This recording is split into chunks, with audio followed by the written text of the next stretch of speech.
So if you have a camera like this, the Coolpix S3300, chances are that you're out and about. You're the kind of person who's out every single night and you're taking pictures of everybody and all your friends and all that good stuff.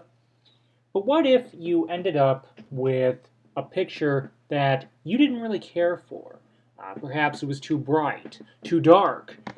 Perhaps some of the colors seemed a little bit off. Well, the trouble is with a camera like this, especially considering this one happens to be at the bottom of Nikon's lineup, it's $100. The only shooting file format that you have is JPEG. And you're probably thinking, well, why is that a problem? Well, what happens is the camera sees a lot more than it records. What essentially happens is the image data gets compressed for the sake of saving file size into something like a JPEG or a TIFF. But if you want, but given this information, you're probably wondering, well, what does the camera originally shoot in? Let's take a look at the screen on this D3000 digital SLR. I should note, by the way, the D3000 is no longer on the market as a new body. If people out there are curious, it's best you'll have to hunt for one used. But let's take a look. JPEG, various quality settings. You've got basic, normal, and fine, which has to do with the pixelation within the image. But then we have something else.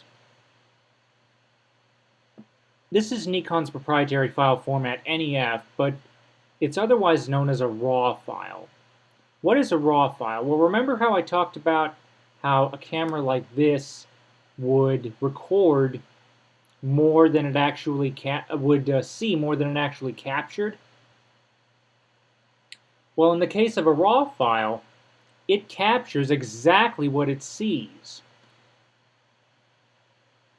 The downside to this is the files are considerably larger and you can't just go and view them. The upside to this is, remember how I talked about earlier about the possibility of going back and retouching an image? Well, with the JPEG, because the file is already compressed and some information has been lost, you don't have too much of an option base to work with. However, with RAW files, because it records exactly what it sees, you can go back and do whatever you want to with it. If you felt the white balance, if you felt the picture was a little bit too warm, you can make it cooler. If you felt it was a little bit dark, you can make it brighter.